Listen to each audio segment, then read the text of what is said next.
Pudimos haber tenido una versión de No Way Home con el Duende Verde usando el traje de Iron Man, el Spider-Man de Tom Holland con el traje negro, el Spider-Man de PlayStation y Venom apareciendo en la batalla final, y hasta una versión sin multiverso con Kraven como villano. Por eso hoy nos vamos a meter en el desarrollo de la película, para descubrir lo que iba a ser.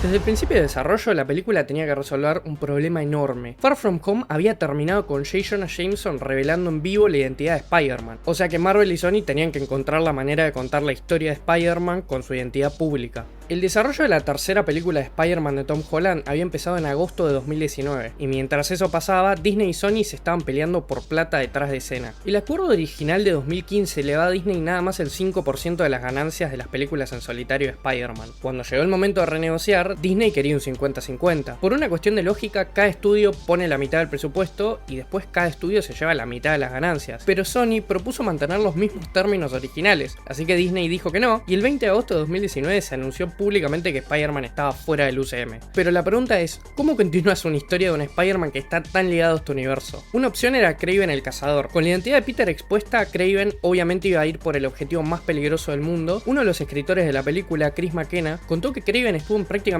cada borrador que escribieron, y además Tom Holland también confirmó esto. Durante mucho tiempo iba a ser una película de Kraven. John me propuso esta película con Kraven como el villano y fue realmente genial. Pero al final esto fue una falsa alarma, porque 5 semanas después del anuncio de la ruptura entre Disney y Sony, se cerró otro trato y Spider-Man estaba de nuevo en el UCM. Cuando pasó esto, se empezaron a tener charlas serias de incluir al multiverso. Pero hasta con el multiverso como algo asegurado, la pandemia llegó para complicarles todo. Doctor Strange originalmente se iba a estrenar antes que No Way Home. McKenna y Summers estaban escribiendo la película, incorporando cosas que iban a pasar en la secuela de Doctor Strange. Pero cuando los estrenos se invirtieron por la pandemia, tuvieron que reescribir partes enormes del guión. En la versión original, Doctor Strange ya sabía sobre los peligros de jugar con el multiverso, y América Chávez iba a ser introducida en la historia de una manera mucho más directa, sin necesidad de explicar desde cero las reglas del viaje entre universos. Hasta ella iba a ser la que traía a los otros Spider-Man. Hay arte conceptual de esto, con Isabela Merced interpretando el personaje. Pero en el corte final, este papel lo termina heredando Ned.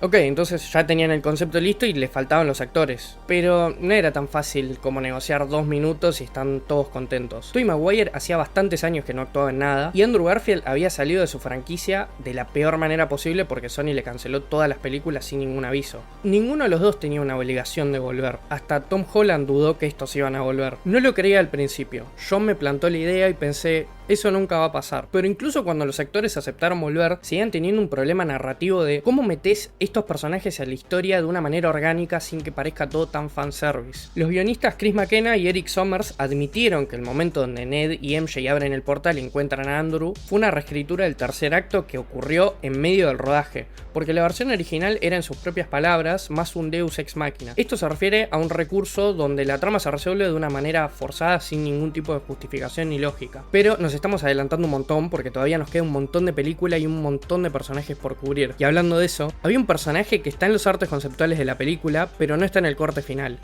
El buitre. El artista conceptual Phil Sanders había compartido arte que mostraba a Peter Parker acudiendo al buitre para pedirle ayuda para rehabilitar a los villanos. ¿Por qué no llegó a esta escena? Y la disponibilidad de Keaton para filmar la escena hizo que se descartara directamente, pero hay una ironía en todo esto, y es que el buitre terminó apareciendo en la postcréditos de Morbius, una escena que conecta la película justamente con No Way Home, y ahora el buitre está atrapado en el universo cancelado de Sony. Entre los personajes que sí llegaron a aparecer tenemos a Daredevil. Charlie Cox volvió al UCM 3 años después de la cancelación de la serie de Netflix, canonizando por fin al personaje, y ya sé que técnicamente siempre fue canon, pero eso se puede debatir. Lo malo es que únicamente apareció en una escena, o dos si contamos la versión extendida. En esta versión que nombré recién vemos una escena donde Matt y Happy están reunidos en el departamento de control de daños. Menciono esta escena porque según Charlie Cox trataron de hacer una referencia al Daredevil de Ben Affleck, ya que el actor que interpreta a Happy también interpretó a Foggy en Daredevil del 2003. Pero esto no se pudo ver en ningún lado, así que habrá que confiar en la palabra del actor. La imagen que están viendo muestra exactamente lo que piensan. Una pelea entre Mysterio y Doctor Strange en la batalla final de la película. McKenna confirmó la existencia del concept art y explicó lo que pasó con la escena. Cuando todo empezó a tomar forma, cuando se empezaron a hacer sondeos y los actores decían, sí, me sumo,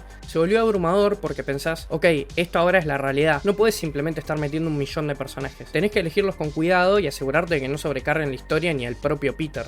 La muerte de la tía May es el momento sin duda más devastador de la película, pero lo realmente trágico es que hubo más versiones de esta escena. En una versión anterior del guión, May se moría en una ambulancia mientras Peter la sostenía, pero por el COVID no se pudo. Filmar dentro de una ambulancia en movimiento en medio de la pandemia era prácticamente imposible, así que la producción se tuvo que mover a otro lado y terminó en eligiendo el departamento de Happy. Otra versión de la muerte de la tía May la muestra asesinada a manos de Misterio.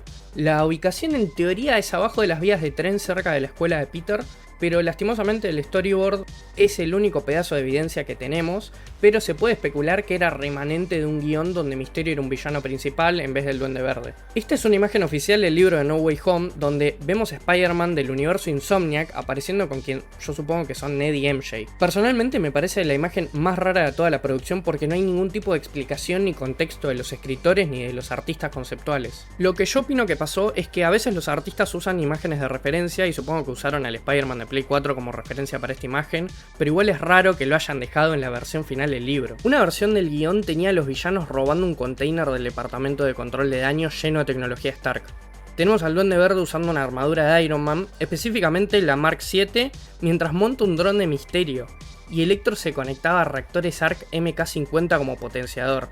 Justamente Peter le había creado un traje para contener la energía y mantenerlo corpóreo, parecido a su versión de Spectacular Spider-Man. Me parece buenísimo cómo usan elementos del UCM para asemejarse a sus versiones del cómic, y creo que va a ser lo más cerca que vamos a estar de Norman Osborn usando un traje de Iron Patriot. También tenemos una versión alternativa de la pelea entre Spider-Man y Doctor Strange, donde la pelea no era en el Gran Cañón, sino en escenas de películas anteriores de Spider-Man. El ring de lucha libre de Spider-Man, el lugar donde Mary Jane y Peter se dan su primer beso, el edificio de Peter, la pelea del tren de Doctor Octopus en Spider-Man 2, la iglesia donde Peter se saca el simbionte, el sitio de construcción de la pelea final de Spider-Man 3, Oscorp de The Amazing Spider-Man y la torre del reloj donde se muere Gwen en The Amazing Spider-Man 2. Otras imágenes conceptuales tienen a Ned usando el planeador del Duende Verde como referencia a su identidad de Hobgoblin en los cómics, el Spider-Man de Andrew usando su traje de la primera película, una versión mejorada del buitre, el Duende Verde bombardeando el departamento de Happy con la tía May adentro, villanos con una apariencia mucho más parecida a la que tienen en los cómics, y entre otras cosas que se quedaron en los primeros borradores del guión, tenemos a Venom como personaje secundario. En la película final aparece en un bar de México en la escena postcréditos. Escucha la historia de Thanos y lo mandan de vuelta a su universo. Escena que parece que después de Venom 3 no es canon. Pero, según los escritores, había un plan para que Venom tenga mucho más protagonismo. Chris McKenna y Eric Summers trataron de incluirlo en la batalla final de la Estatua de la Libertad, incluso trataron de hacer un chiste recurrente de que no llegaba porque estaba atrapado en el túnel Lincoln. Pero Summers explicó por qué Venom nunca llegó. En el primer borrador mordimos mucho más de lo que podíamos masticar. Y no termina ahí, porque en el libro oficial Spider-Man No Way Home, el arte de la película, tenemos concept art oficial de Tom Holland usando variaciones del simbionte. Hay 3 diseños que van a estar viendo en pantalla. Uno es el clásico simbionte, pero después tenemos uno con la araña roja. Esto es una referencia al primer diseño del traje negro antes de debutar en los cómics. Y también hay uno dorado que no entiendo el concepto, pero bueno, está ahí. No hay ninguna confirmación sobre cómo hubiera llegado el simbionte a Peter, pero esto me lleva a mi próximo punto. ¿Por qué Venom apareció en el UCM si nunca conoció a Peter Parker en su universo? Y los escritores lo explicaron así. La idea es que su simbionte tiene conocimiento de otros universos. Enterrado en su cerebro hay algún conocimiento de esa conexión. Y en teoría el simbionte que quedó libre en el UCM al final de la película también tiene este conocimiento, así que se puede asumir que cuando encuentra a Peter Parker ya va a saber exactamente quién es. Al final de su recorrido por cartelera, No Way Home terminó con $1.900 millones, haciéndola la 6ª película más taquillera de la historia. Pero sin embargo, lo más importante que hizo No Way Home fue cerrar la historia de origen de Spider-Man dentro del UCM. La pregunta que te dejo es esta: ¿qué cambio hubiera mejorado más la película? ¿Spider-Man con el traje negro? ¿El Spider-Man de Play 4 y Venom llegando a la batalla final? Dígame en los comentarios.